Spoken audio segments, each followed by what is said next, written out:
What's up? What's up? What's up, ladies and gentlemen? It is your boy Niner Sickness with the N.W.A podcast, joined by no other than Mr. Boston Hater and Florida Mike themselves. How you guys doing, gentlemen? Guess what? I forgot to press. I'll press it now. Oh yeah, they can actually hear us now. Yep. Nobody's in the chat yet, but yeah, definitely. I can definitely edit this part out. But anyway, how you guys doing, man? How was your guys' week? Mine was good, really busy. Probably one of the busiest weeks I've had in a long time, and I have a lot of busy weeks. So yeah, just a lot going on, man. Right on. What's up, young hitter? Welcome. What's up, Corey Davis is in the house. What's up, brother? Corey Davis has been exercising with his tri bike. He's been doing a lot of miles, man. I'm really, very proud of him. Yeah, he's all over it. Yeah. He's not messing around, bro. He's ready to be part of that offensive line for the Niners in case somebody gets hurt. We'll have Corey Davis ready. I was kind of hoping he could play a little DN. You know, we got more issues at DN. I wonder if he can rush the passer. There you go. Hey, Corey, can you rush the passer, bro? You know, we can always do what I do, man. I'll just put a little biscuit right there. Go for it. That's what motivates me, bro.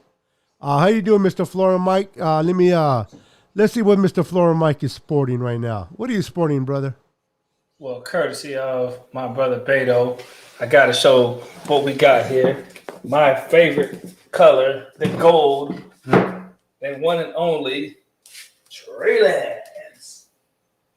Our future quarterback, huh? Bang, bang, Niner game. So, yeah, got to get the official, man. Florida style. Got to get the gold rush to represent for these Niners as we rush everybody, man. Let's go. Bang, bang, Niner game. Appreciate you, bros, for this. I'm wearing this all year. I don't care. Every day I'm coming to California, I'm wearing this jersey every single day. You cracked me up with that, bro. What's up, Don? How you doing? If I get a job interview, I'm going in with this on, bro. I bet you would. I would. I don't care. I would actually go in there with the intent of not getting hired, just to wear this and say I did it. Wouldn't bother me because I wouldn't have to have it anyway. I'd apply for a job, just go in for an interview, just to wear this and show up in it, and go live when I do it. What's up, Dina? Welcome to the show. Welcome, Dina. Don, welcome. People are popping in. What's up, Roberto Hastings? What's up, brother? Welcome. He says I gotta get a Lance jersey. Hit me up, brother. Okay. Dina Harvey says looks good, Florida Mike. Hey, thank you, my sister. I appreciate that. You know, nothing finer than a 49er. Let's go. Let's go. You guys are able to see the text, right? Yes. I'm not. I be like glancing, looking, but I try to stay focused on the camera because then I be looking like cross-eyed.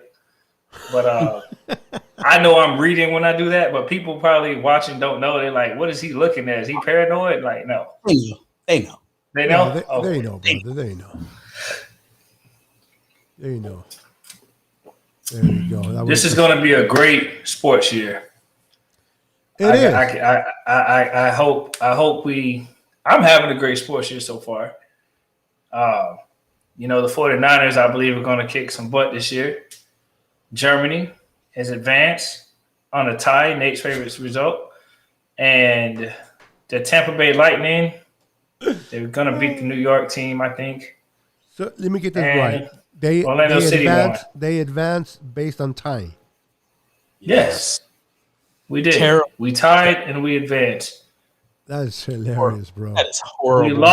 We lost to France. We beat Portugal and we tied. And because we tied, we advanced. That makes a lot of sense. Had we won, then you guys deserve to advance. Huh? Then you guys would have deserved to advance if you would have won. Yeah, we would have got 3 points, but because if Portugal would have won and we would have been in trouble, but because they tied and we tied, we advanced. because we beat Portugal. But Hungary tied with France. So, yeah, we needed a tie to advance, basically. Got you. Yeah, I don't think I ever follow or Because it was understand 2-1. soccer. We had less than 15 minutes left in the game, and we scored, and we tied in advance. It was the biggest. It was awesome. Let's talk about stuff more interesting. Stuff like you guys scored a goal against yourself so France could beat you. How about that? I don't want to talk about that game. I like wins and losses. That tie stuff, you're wasting energy with that. Tell me about the W's and the L's. Listen, it's about advancing. So we got enough to advance, and that's all that matters. Now it will be about the W's and L's in the next round.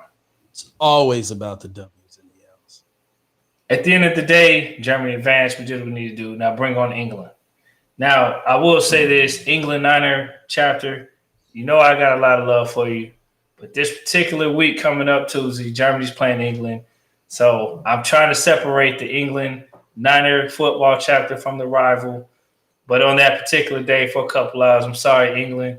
I'm going to have to ride on you with Germany, man. But Niner football, we there.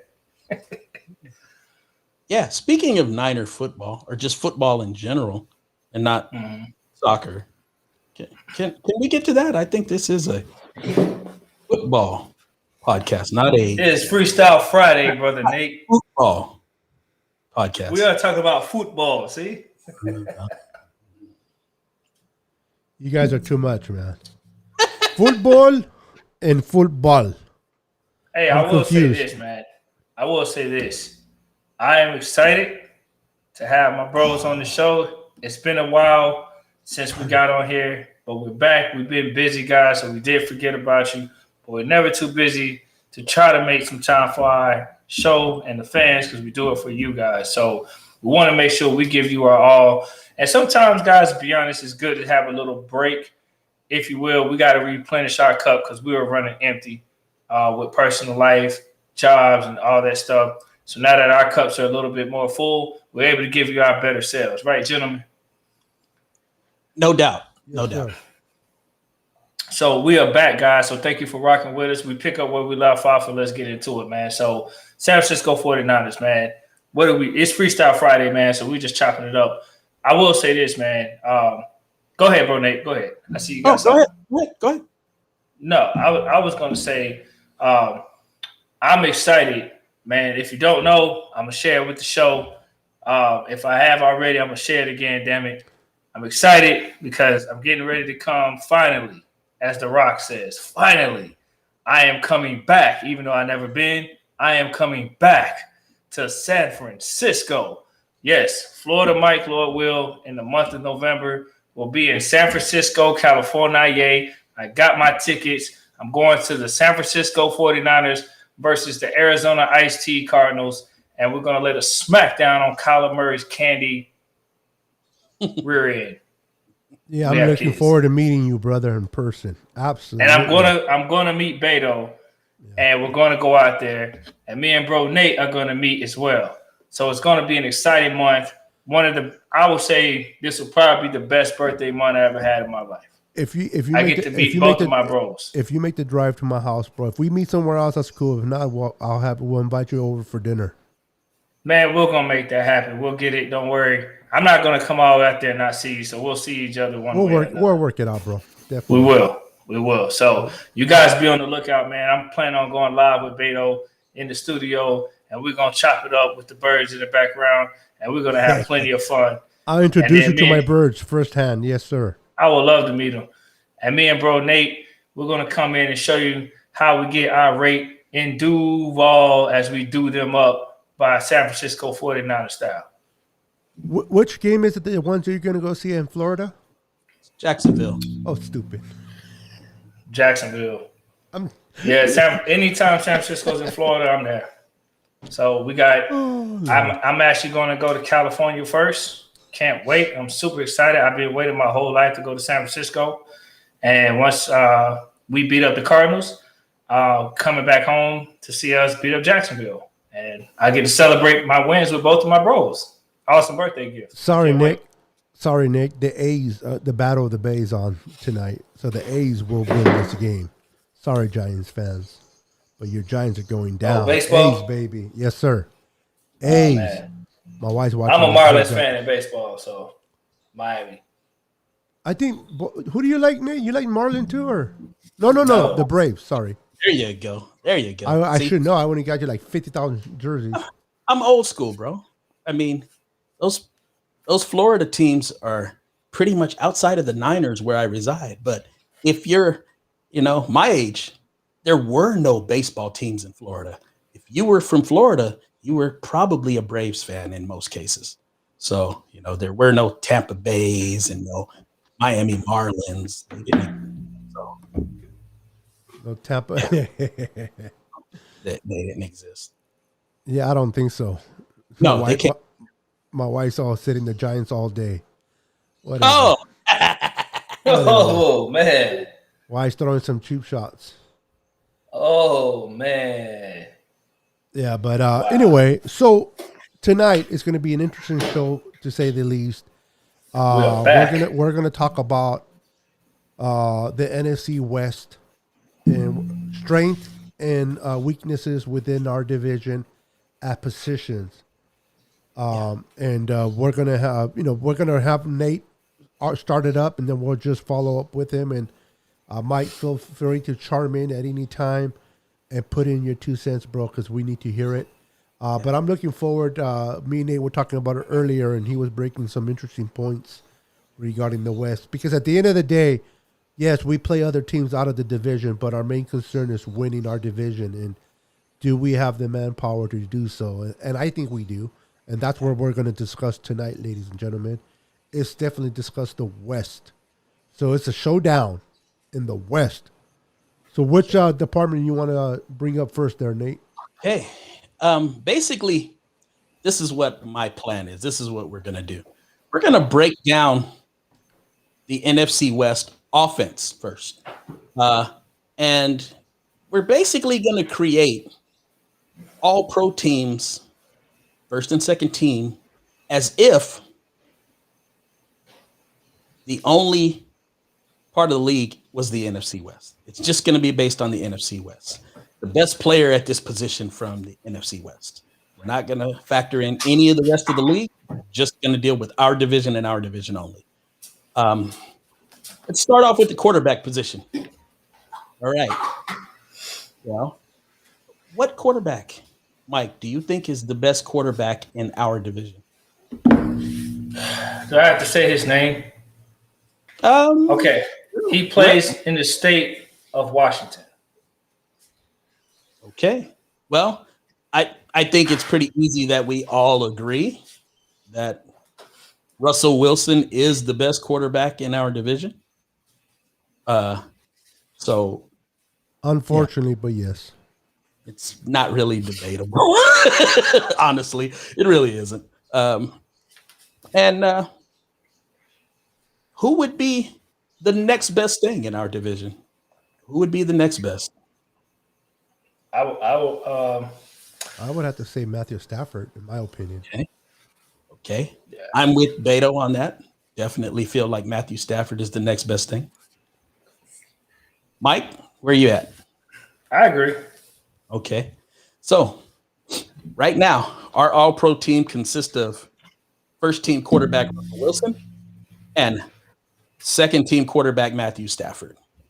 Now, the way that I'm setting this up is 11 personnel, which means there will be 3 wide receivers, only 1 running back, 1 tight end, if you know what 11 personnel is. Personnel groupings are done by this. When we say 11, you're counting the number of tight ends first, then running back second. And there are 5 eligible receivers on the offense at all times.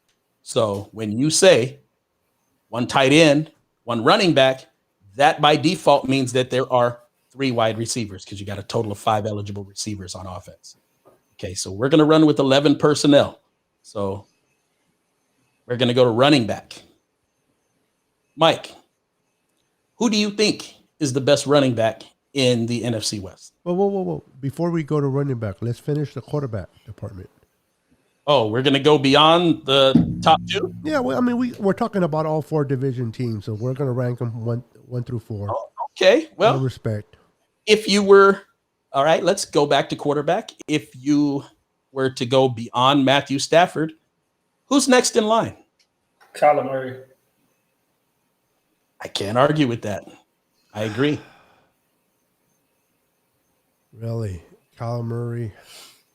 Now, Beto, Has before he you done swap enough him, to make him better? he's been healthier and he's been more productive. If you're gonna put, well, there's no argument there. Then at that, I mean, it has to factor in my opinion, because no, it does. You're right. Yeah. So it's Russell Wilson, it's Matthew Stafford, Trey Lance is the best, baby. All right, go ahead. it's Kyle Murray, and then Jimmy G.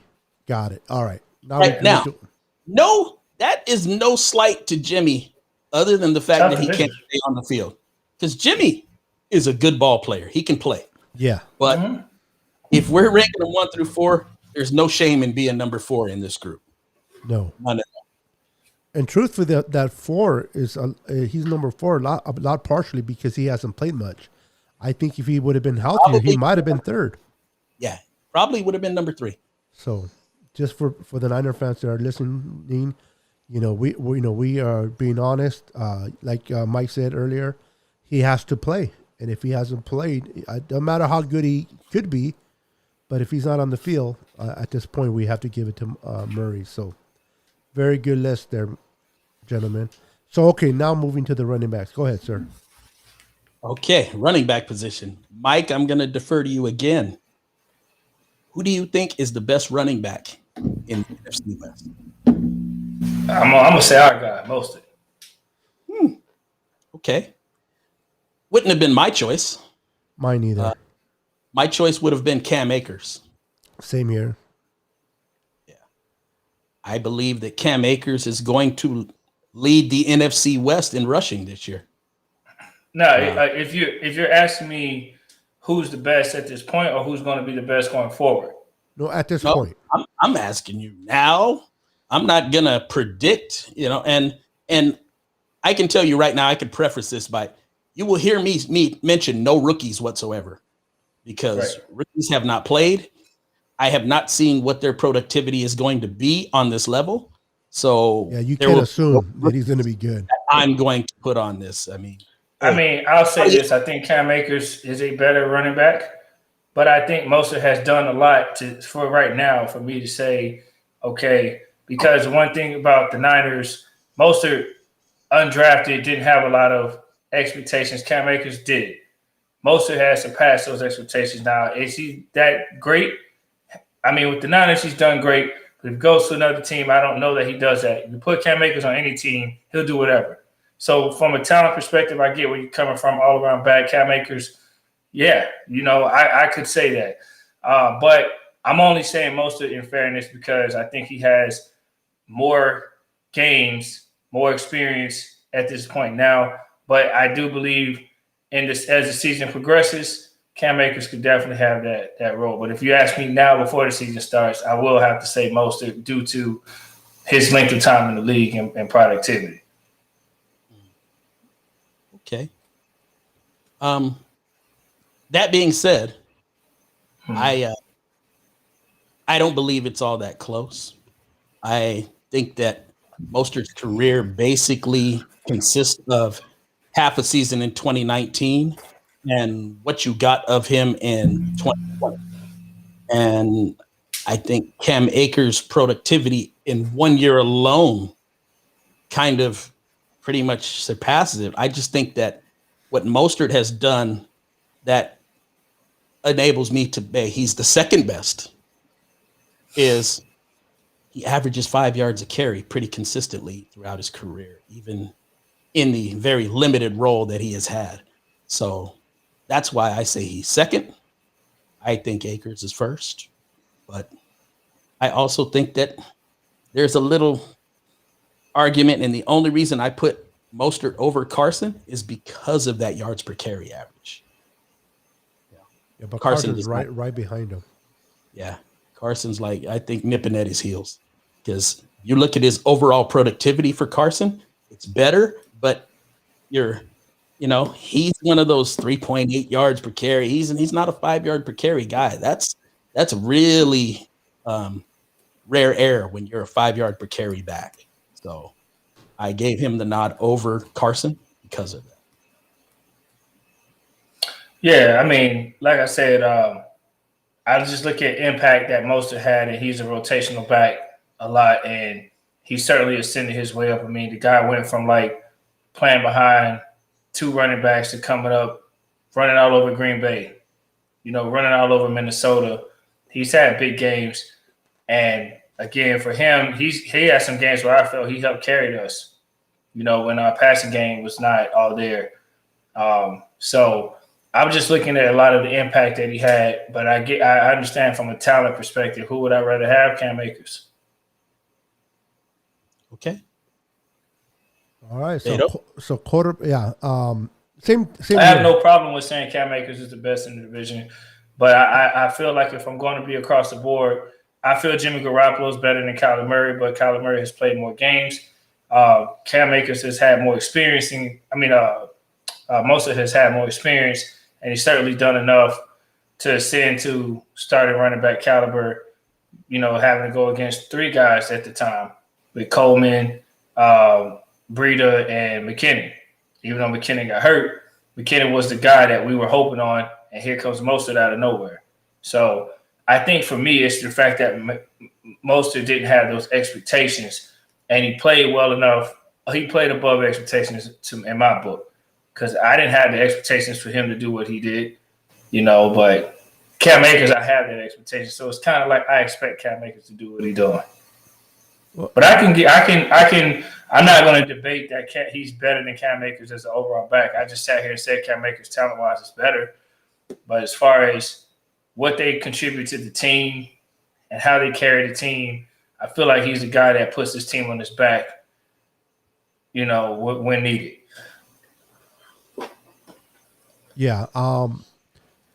The thing with Raheem Mostert, I like what he does when he's on the field. He's very productive, but unfortunately, what the same thing with Jimmy with him is he's not on the field as much. He's always either hurt here and there, and Cam Akers is definitely the workhorse for the Rams, and that 1 year has shown me that he's definitely has improved, done better. I like Mostert a lot, but I need to see more consistency from him. And I think that's a nod on him that gets hurt. Unfortunately, he hasn't played a full year since he's, if I'm not mistaken, since he's been a so-called starter, he hasn't played a full year. And for that reason alone, I have to give the nod over to Cam. But he comes second in my point of view because of the carriage. But the kid from Seattle is not far from behind. And I don't even know who the running back is. Ouch. I don't even know what the running back is for Arizona right now. Yeah, because the guy they had, Drake, he's gone. Yeah, he's with the Raiders. Yeah, I don't know who they have. Yeah, I think he's a rookie. So we're not going to talk about rookies. So that automatically puts the Cardinals at number 4. So then we have the Rams taking that spot at running back. We have the Niners coming in second. So what other position are you're leaning towards? Talking about the next one, wide receiver. Now, wide receiver, we're going to have 3 guys on the first team and 3 guys on the second team because we're going with 11 personnel. So, in my opinion, the best wide receiver in the NFC West, and I don't even think it's too much for debate, DeAndre Hopkins. I can't. Never heard of him. No argument there. That's a no-brainer. Yeah, I can't see you justify. The second one would be interesting. Actually, based on what I've seen over the last couple of years, DK Metcalf will get my okay as the nod. I agree. Yes. But I was going to say the other Seattle receiver, He was next. Lockett. That's what I'm getting at. Lockett and Metcalf for number 2 be interesting. I mean, I would go Metcalf too, but man, I can say Lockett has a strong case. The guy is really consistent. Metcalf is explosive plays. Lockett is very consistent over the game. Yeah. Now, where I was going with Lockett is I considered putting Lockett on the second team and moving Brandon Ayuk to the first team. But I think that Lockett had too much, I didn't just look at last year. I looked at, the fact that Lockett has been consistent over really like the last 3 years. Yeah, he has more tape. And so because of that, I put Lockett over Brandon Ayuk. Now, a year or two from now, I might feel totally different about that. But if I was going to base it on what I think their ceiling is, I think Lockett is showing you everything that he is right now. I think that Ayuk's got more to come. So, if I in a moment and you were asking me which one do I want, I would take Ayuk over him. But as far as just what they've shown, I went with Lockett. I agree. I would say I think we're all in agreement that Metcalf number 2, Lockett number 3 for the first team. Yeah. Second team is going to be interesting. Second team actually was pretty easy. Obviously, since I was flirting with Ayuk, he was my first choice for the second team. Beyond that, I went with both Cooper Kupp and Robert Woods.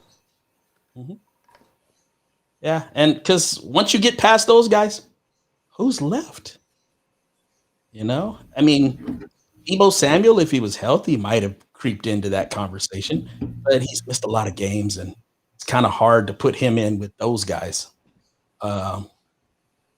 He would definitely be in the argument for that team pretty easily had he been healthy. Outside of that, there's really not any other receivers that just jump out at you in the division. No, but I keep hearing one common denominator here when it comes to the Niners: injuries. Yeah. God dang, Jimmy could have been number 3, but injury. Raheem Mostert could have been number 2, but injury. He could have been number 1. Yeah, 1. Deebo Samuel could have been in play, but injury. It's like, God darn, man, can we get out of this injury train? Yeah, because there's a lot of wide receivers in our division. And the fact that after you named Deebo Samuel after those 6 guys, there's really nobody to talk about. No. Yeah. And that shows you that there is a lack of depth at the wide receiver position in the NFC West. Yeah, especially with the Niners. Well, no, I mean, if you look at all the teams, I mean, the ones that obviously stand out in the crowd are Seattle because they have 2. Yeah. Well, so do the Rams, typically. Top notch. I mean, they have 2. They're second team. But when you start looking at Arizona's one guy. Yeah. We're one guy that could be 2. Yeah, with what's his name? They came over from Cincinnati. AJ Green. Yeah. AJ Green, it would have been the best duo there 4 or 5 years ago. Him has anything left in the tank? I don't know if he's got it or not. What he showed last year would say no. But, that's the first year back. He missed 2 years prior to that. But so last year he played with a backup quarterback. You can't really put too much on him on that. No, but you know what? If I'm judging like that, so did Brandon Ayuk. Yeah? Yeah. And he made that list with a backup quarterback. Good point. Terrible. Yeah. We're actually worse quarterback than Cincinnati. Yeah. So I don't even know who the quarterback over there is, but I know he's better than most. I can't. Yeah. So it's hard for me to justify saying, hey, this quarterback is garbage. Well, look at what Ayuk had to work with. Yeah. So. And he was able to be productive. Yeah. Yeah, definitely. Good point. Yeah. So in the receiver perspective, it's definitely the Seahawks.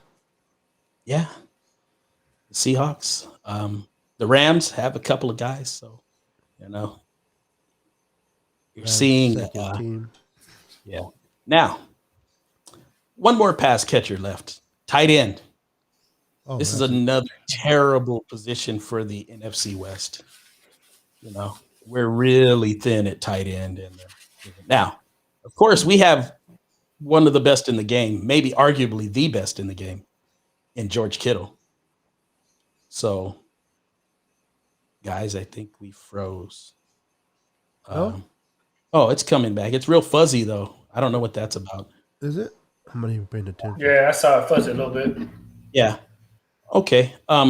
Anyway, George Kittle is the first string tight end for the NFC West. By far the best tight end in the division. And like I said, arguably maybe in the league. But after that, in the West, who? After that, Beto, who do you think would come next? The kid from the Rams. Can't forget his name. Higbee? Yeah. You know what? That's the only other name worth mentioning in my book. Yeah, because the Seahawks don't have anybody there, and the Cardinals don't. No.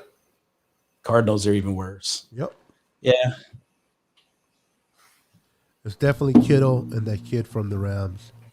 1-2. And that's not saying much. I mean, Kittle's arguably the best tight end in football in West. But if we're talking about the West in general, it's pretty pathetic. Yeah, it's pretty bad. Somebody in the comments just threw up the Arizona running back James Conner and Chase Edmonds, which would still leave them at the bottom of the pack. So that doesn't help. James Conner, he blew up with the Steelers, but last year he wasn't the guy that blew up into the scene after what's his name left. I don't know. He's just digressed in my personal opinion. Mm-hmm. Yeah, I don't know that it was necessarily him though. That offensive line was atrocious. True. And it's only going to be worse this year. Yeah. It's good though. I like to see what Big Ben run for his life. I think he's probably not going to make it. Big Ben has a tendency to get injured a lot, so that offensive line doesn't help his case. Well, he's older and the line is weaker. It's bad combination. Not good. No. Not good at all. So we had the Niners 1 and then 2 Rams. Okay, got you. I'm writing it down. Okay. All right. We're going to keep this simple. When the guy plays, we got 5 offensive line positions. We're not going to move guys around this guard, that guard. We're going to say, if you play left tackle, you're getting matched up against left tackles and left tackles only. Same with left guard, same with center. And, by the way, you know how I was saying we were weak at certain positions in this division? Offensive line is atrocious. Just as a division, we have atrocious offensive lines. Yep. That being said, we're by far the best. Ours is pretty darn good. We could arguably, if healthy, hate always having to preface things with health. Top 5, maybe? Yeah, definitely. Top 5. If we can stay healthy. That's how good our offensive line is. But the rest of the division, especially Seattle, man. Between Seattle and Arizona, it's a coin flip. Yeah. They're both pretty horrible. I mean, the Rams come at second, and they have Moses back there being a tackle, a left tackle. I mean, he seems like he's Moses because I don't know how old he is, but he's up there, man. So, did he retire? No, he's still playing for the Rams. Is he? Yes, sir. Well, so yeah, that's what I said, Moses. We do have 2 all-pro level left tackles in our division. One of them happens to be our guy, Trent Brown. The other one is, Trent Williams. I was waiting for it. I cannot stand Trent Brown. I was waiting for that, bro. The reason why I said that is, this is why I said that. It wasn't that I was thinking of Trent Brown. What I'm thinking of is the other all-pro in our division is Dwayne Brown. So I put the two names together. Good I came comeback, up with bro. a Good horrible comeback. offensive lineman. But yeah, Hey, bro. That's yeah, good. that's horrible. But yeah, yeah. Trent Williams and Dwayne Brown are all pro level tackles. I would definitely rank Williams above Brown, but both a couple of outstanding left tackles. Yeah, I agree. Williams by far the best of the bunch. And again, not because he's a Niner, just for his individual He's just accolades. better. I mean, they're both darn good, but he's just better. Yeah. So we have the nod. Yeah, and the other two is like not even. Again, I know there's 4 of them in our division, but Yeah, I mean, but it's the like the two other really two aren't worth talking about, truth be told. like, who do we really pick between the last two? Yeah. Flip a coin. It Yeah. really doesn't matter. Neither of them are very good, you know. And by the way, so that has one for the Niners. Yeah. I right. And Yep. one for Seattle, right? One for yep. Mm-hmm. Yeah, number 1 would be Niners. The 2 would be Seattle. Yeah. Seattle's still looking good though right now. Hopefully that'll change. Let me preface this. Seattle, a lot of top end guys, but not a lot of depth. That's what they run into, and that's where their problem Yeah, is. very true. Oh, excuse me. Yeah, yeah. If somebody gets hurt over there, They only go as far as Wilson takes them, man. That's just the reality. Yeah, he's the one that handles pretty much everything else. Their true team colors will be shown without him. Yeah, they have a lot of holes. He hides a lot of their stuff. He does. not to get away from what we're doing, and I want to stay on this, but real quick, without Russell Wilson, what type of team would Seattle be record wise? Real quick. They would have been last place this year. Okay. They would have fell behind us. Okay. Yeah. So, I mean, wow. Wilson wins them games. Yeah, he does. They should, and they're playing tight with him, and he's doing crazy stuff to pull out last minute wins. When they don't have him, the games aren't close. They're probably getting spanked every week. And lucky for them, this kid doesn't get hurt. He runs very intelligently. He hasn't missed Slides. one. He has it? Nope. 8 seasons in the NFL now, huh? And Proof that a mobile quarterback can run intelligently and avoid the injury. People like he runs, he gets hurt. Russell Wilson shows he's capable of not getting hurt, but he runs smart. He doesn't take the extra yards and gets hit. He slides. And that's a good point, because you can't sit there and say he has a good offensive line protecting him. He doesn't. No, he doesn't. And he gets beat line is terrible. a lot. I mean, he's come out and said his O line is not, in a sense, he wants help. And he made a big fuss, and he's got a couple of good offensive line pieces this year that he didn't have. Brown, and we'll get to another one, but he's got definitely the best right guard in our division for sure. Very good. And that's a good thing for them. Yeah. And let's move along to left guard, because that's another position that's very weak overall in our division. Ooh, what is that? That's loud. I don't know what it was, but it was a lot of feedback coming through. Yeah. Did you move anything, Mike? Nah. No. Yeah, I don't know. Let's go. Anyway, I just got my phone right here. I was about to move, but that's it. Oh, wait away now. Good. Yeah. Okay, let's go. Yeah.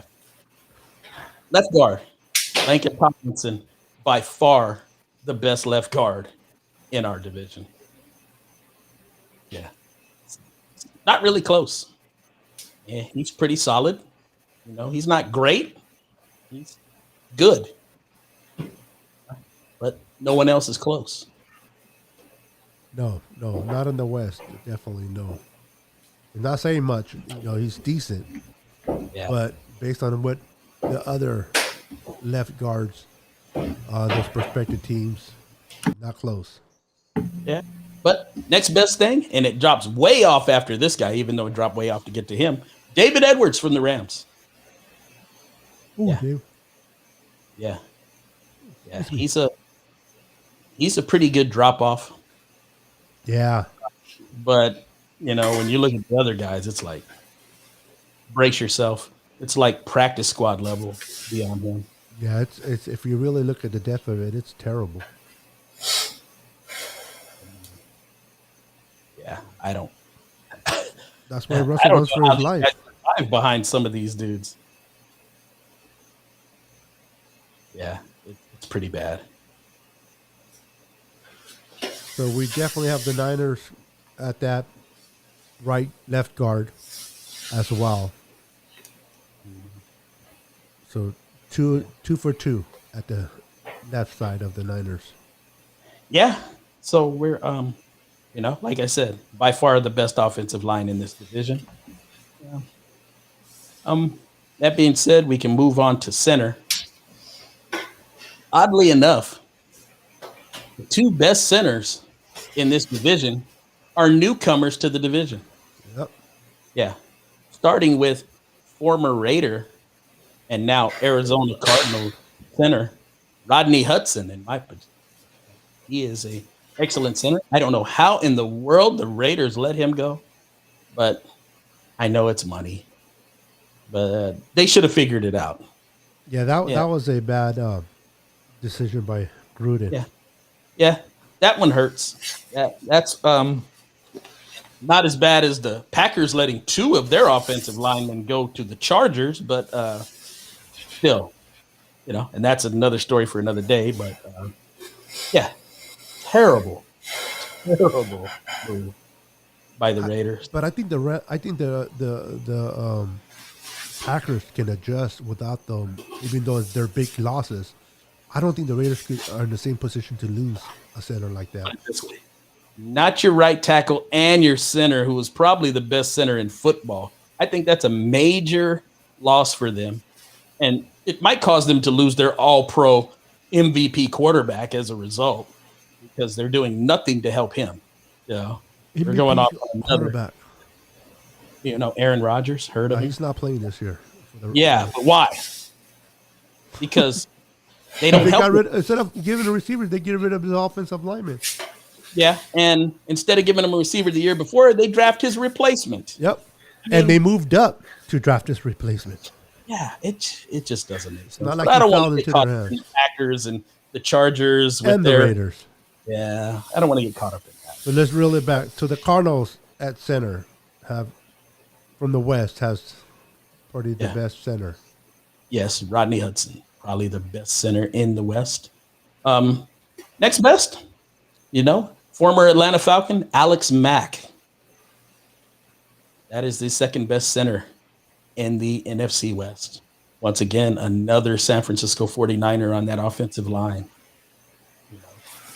That's out of the first three positions, we have 2 1s on that first team and a 2. Not bad. No, not bad at all. Considering the Seahawks and the Rams have neither. Well, the Seahawks had a right tackle and the Rams had the left guard. So yeah, I mean they'll move up in a minute, but so the thing is, it's funny. These 3 positions that we've just named off, each team outside of the division has had the other guy. So there's 1 Cardinal, true, 1 Ram, 1 Seahawk. But we had a guy in all 3 positions to this point on the offensive line. So that pretty much tells you that our offensive line is light years ahead of everybody in this division. Yeah. Yep. We can move along to the one position where I really can't put a 49er in it because, first of all, we don't have anybody good enough, because this is probably in our division the best position, but it's our weakest. It's the best position on the line in the division, but it's our weakest link. Yeah, because And at that's this point it has to be Daniel Brunskill at that position because we can't and won't talk about rookies. So yeah. But even so, he would be last. no, yeah. I Yeah. mean, the And potential of who might be there might be better, but yeah, we don't know that. maybe. But it feels like Mike is hitting a gong over there. I don't know what I don't- Mike's doing. Yeah. He's playing Yeah. soccer. There's a phone just hit the table. Oh, Oh, okay. wow. Yeah. Easy with your phone, brother. Easy. What did your phone do to you? Nothing. Yeah. More important, what it do to us. To our ears. Yeah. Killing me with that thing. I don't know how loud it sounds on your side, but Yeah. Very. Trust us. Yeah. Yeah. Okay. Right guard. My opinion, best right guard, and I don't really think it's that close. Gabe Jackson, Seattle Seahawks. Yeah, I can't argue that. He's all right. Hey, he's better than all right. That's a Pro Bowl right guard I'm right being there. sarcastic, but yeah, he's all right. Yeah. I don't know. Who do you guys think is the next best to him? It would have to be the guy from the Cardinals. I forgot his name. I don't believe so. I believe it's Austin Corbett or the Rams. Wow. Okay. Yeah. Not by much, but okay. Yeah. No, I don't think it's a big difference. But Okay. I think it's the next best thing.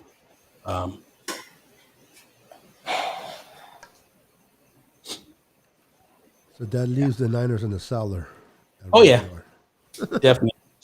Definitely. Like I said, probably the strongest position on the offensive line in the division, but it's our weakest. Yeah, Seahawks. Terrible. Just like Russell Wilson, man. They creep up and bite you. Well, I mean, Russell Wilson doesn't sneak up on anybody. You know where he is. You know he's coming. You just gotta outdo him. Yep. Okay. All right. Yeah. I'm laughing at Kathy talking about you look tired. You know what?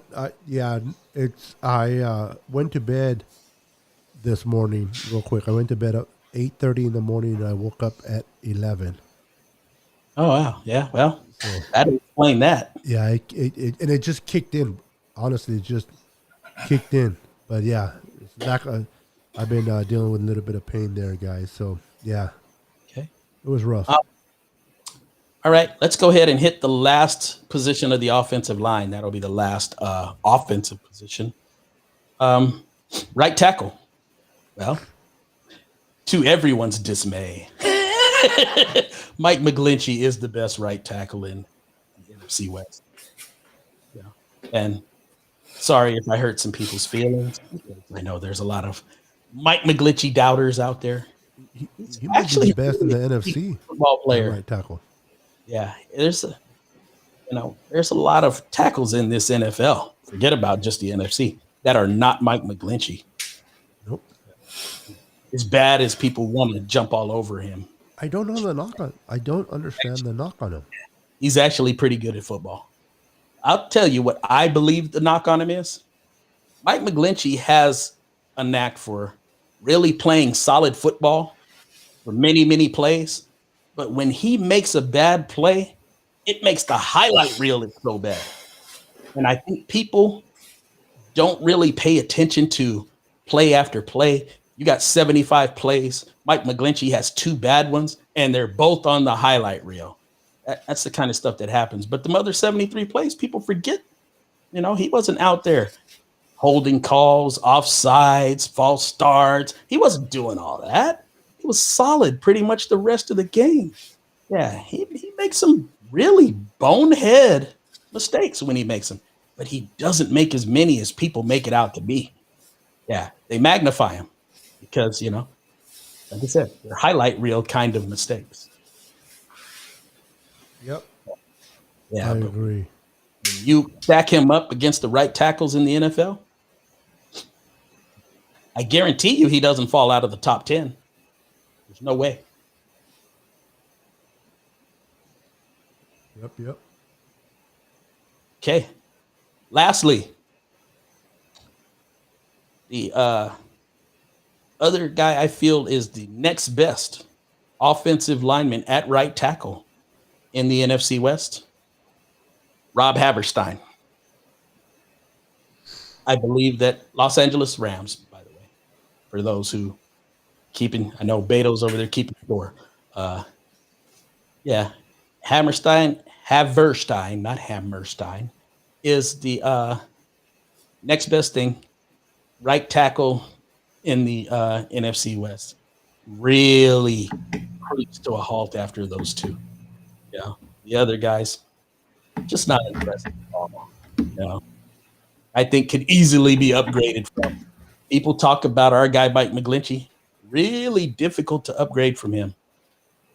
You have to pay some premium dollars to outdo him. Yep.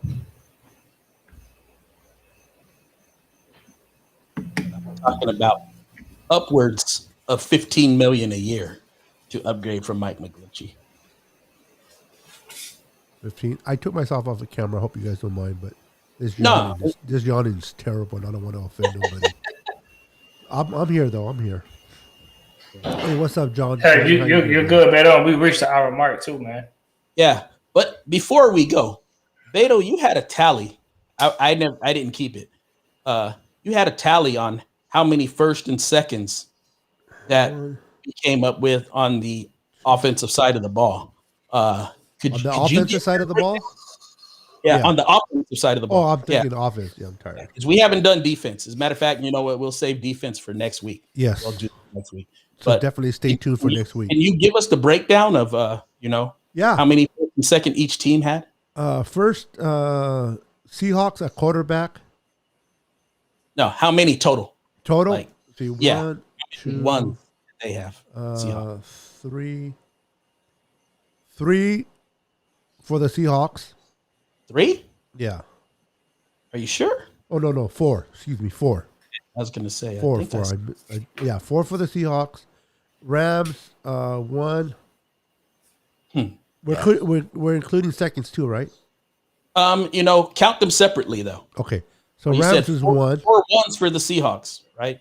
So for the Seahawks, ones is 1, 2, 3. No, that's 3. It's 4. Okay. Wilson, so we got the quarterback. Lockett, Gabe Jackson, right guard. Oh, I forgot about the right guard. Yeah, it's 4. Yeah. My bad. It's 4. I think we had one for the Rams. No, I think you're talking about for the number ones? Yeah. Yes. The Rams only had Cam Akers. Yes, for the ones, yes, just the Rams. Cardinals just had 1, which is center. I think I saw another one. Not for the one. DeAndre Hopkins. Oh, yeah. I put this on my being tired, so yeah. Okay, 2. no problem. Hopkins should. Yeah, that's the that one. Was the very first. Yeah. Yeah. Okay, Niners came at 3. We got 3 on the offensive line, bro. Yep. And George Kittle. That's 4. Yep. And I'm looking right at it too, so I swear to God, I'm looking cricket. Anyway, 4. Yeah, 4.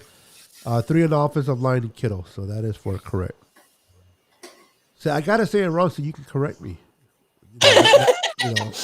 I'm sitting up here trying to because I didn't write.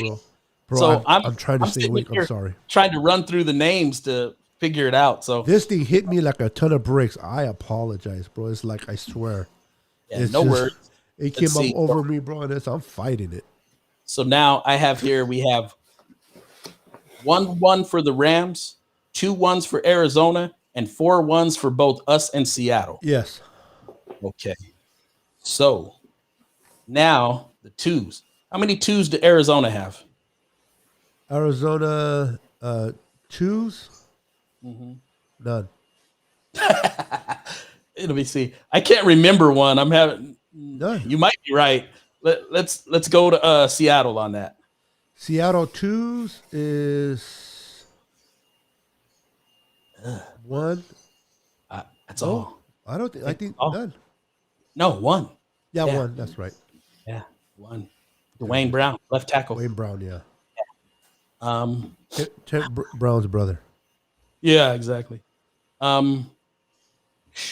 Man, this whole list is comprised of Rams. How many Rams?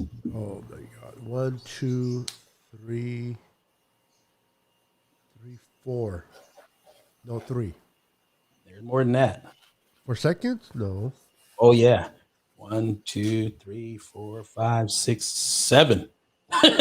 I'm counting 7 because I know the I Niners. give up on the counts. Yeah, I know the Niners have 3. I'm fired. You said the Seahawks have 1. Yeah. Arizona has 0. That means there's 7 left. They're all Rams, bro. They're all Rams. I have to think about You that. think I'm not getting paid for this? I would have been fired. Stafford at quarterback, I believe. Woods and Cup and Igby. Oh, the tight end. That's right. Mm, So you have the run, you have the receivers, tight end. See you, John. yeah. Take care, John. Thank you for stopping by, brother. Appreciate the compliment on the jersey, brother. Yeah. Basically, everybody except the left guard It's the Rams, yeah. is the Rams, except for R3. We had 3. We had Mostert, we had Ayuk, and Alex Mack. So you take those 3 out, the left guard, and everybody else is Rams. Yeah, that's So pretty terrible. 7 Rams at second, 1 Seattle, no Cardinals, and 3 Niners. yeah. So on this list, the Rams had a total of 8 guys, but the vast majority of them were seconds. You got a lot of good young players, but with some kind of low ceilings, but they're good. The Seahawks, a lot of very high-end guys. Even when you look at the when we look at next week, when we look at the defense, you're going to see kind of the same thing. Cardinals, quite frankly, if there's any Cardinal fans that happen to ever watch this, guys are garbage. I'm sorry.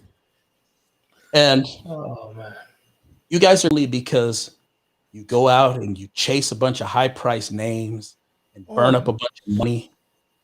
But on top of that, your coach is horrendous. If you fix those 2, you've got a nice young quarterback and you can get the ship right. But the coach, personally, I'm a Niner fan. I really hope you sign him to a 10-year deal, lifetime. We never have to worry about you doing more than, struggling against you guys in a regular season game. You ain't got to worry about you in the playoffs. Coach is no good. Yeah. Yep. And yeah, you guys really need to come off of that chasing AJ Greens and JJ Watts, and that's a lot of dedicated money right there. They're recruiting a lot of people from the retirement home. Yeah. They're not going to do a lot for you, but they are going to eat up a lot of your cap space. Yeah. Well, they're going to do something for them for sure. Yeah. Eat up cap space. Yeah. And, show that maybe they still have a little bit left in the tank and that we're probably going to put up a number of L's as a result. So, yeah. So I think I counted 1-7 for the Rams, 4-1 for the Seahawks, 2-0 for the Cardinals, and we have 4-3. So we're the most balanced between 1 and 2. The Rams are very too heavy on that list. And when you look at next week, you'll see that there's a very good balance. I believe that what you're going to see is that Corey, this the 49ers are the best offense in the NFC West. Oh yeah, by far. Yeah. I think that your best passing game in the NFC West is the Seattle Seahawks, but the best offense complete is the 49ers. The most complete team in the NFC West is the 49ers. And you will see it will bear true to form next week when we put it all together. We'll be able to take this and we will add the defense to it, and you'll be able to see how that all falls together. You're going to see some really sad things. I'm going to just preface with the defensive line and linebackers in this division, Yeah, it's definitely going to be interesting for next especially week. defensive ends. And as a matter of fact, I want to put this out as a challenge to the people in the chat. Find the best pair of defensive ends, first and second team, and bring that back. I want you to put that in the comments when you come back next week, because that's a really tough task. The first group is easy. That second group, not so much. Yeah. And you're going to find the same thing.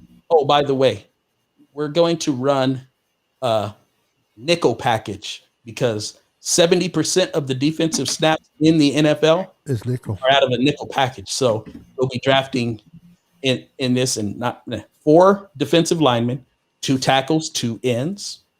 We will be going with 2 linebackers because we go 5 defensive backs. So that'll be 3 corners, 2 safeties. So that's what we'll be doing next week. Because no matter what they say about 4 3s and 3 4s, that's not your base defense. Your base defense is nickel. Your base defense is what you play the most of. And every team in the league plays on the average. Well, that is the league average is like 74% in nickel. So who cares about the other defenses when you're hardly in them? Yeah, when you're a pass heavy it's a pass first league for the most part. Yep. So, I mean, the way that teams that have, I'm going to just get into a little bit of scheme here for a minute. The way that teams are able to really confuse teams, and this is why Shanahan is so great at what he does as a play caller. He gets into sets like 22 personnel, 2 tight ends, 2 running backs. Sorry. Or he'll get into 1 tight end, 2 running backs, where these are 2 tight ends, 1 running back. These kind of things where you don't really know except for down and distance. And a lot of times on 1st and 10 or 2nd and 4, it's really hard to know what a team is going to do.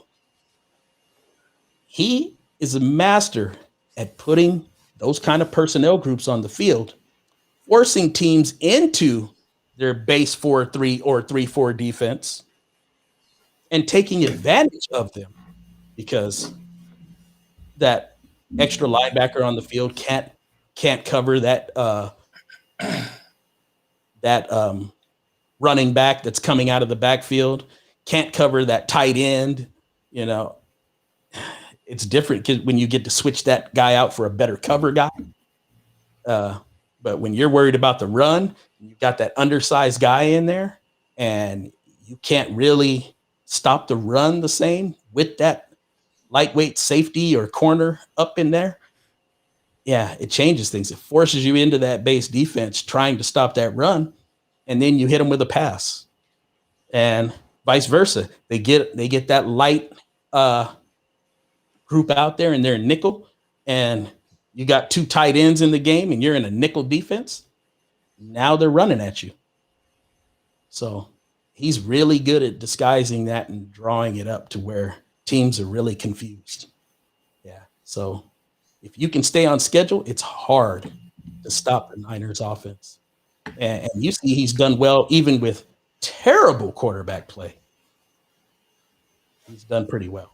So this is where me and Mike say, Trey Lance, baby. Yeah, that's not where you want to be. I mean, this that's all. Not today. Say, not today, but definitely want to be there. Yeah, I look forward to the days that Trey Lance is a starting quarterback, but when I look forward to them in 2022. I'm hoping that he doesn't end up in there this year, um, primarily because there are a few things that deal with his accuracy that he needs to work on, and you don't really work on those in games. So I would really like to see him get his work on the sidelines in practice, really get himself together. One of the things that Shanahan talked about specifically about him is that he's working on not having his feet so close together and keeping that wide base. It helps his accuracy. It's so that your throwing platform is more stable. And one of the things that was one of my shots at Trey Lance in college was he has a tendency to miss a high percentage of easy throws. He had about 28% of his throws were completely uncatchable. And that's a high number. Yeah. I would really love to see him cut that really by about 2/3, but I would be thrilled if it was half. But if his working on his mechanics should be able to get that down significantly. And you can work on it a lot better not being on the field than you can being on the field. So I'm really looking forward to him being able to get his work in and be our starting quarterback come 2022. Yeah, but that's going to depend a lot on Jimmy's health. Jimmy's health is going to have everything to do with that. So, Yeah, man, no doubt, man. I had to rescue Mike for a second. I thought you were going to fall backwards. Nah, I'm good, bro. I'm not falling backwards. Okay. But I am gonna fall. So it is 11:30 my way, and I gotta get up super early. But we definitely will recap on the defensive side of the ball. Definitely. So Yeah, I appreciate you, bros. Appreciate the fans chiming in. Hope you guys enjoyed the show tonight, and we'll definitely get it back hopefully on Monday for the defensive side. Friday. Okay. Yeah, Friday. So everyone stay tuned as we discuss the defensive side of the ball on Friday. This was a great show. A lot of good insight. Thank you guys for participating tonight. Thank you for the viewers for watching and commenting on the comments. And look forward for Friday. So get ready. And then Nate give you guys a little bit of homework. Again, Nate, remind them again what they need to do. What should they do? And maybe we'll give them a prize if they can come up with some good one. I would like you guys to challenge yourselves. Go ahead and, like I said, we're doing nickel defense, 4 down linemen.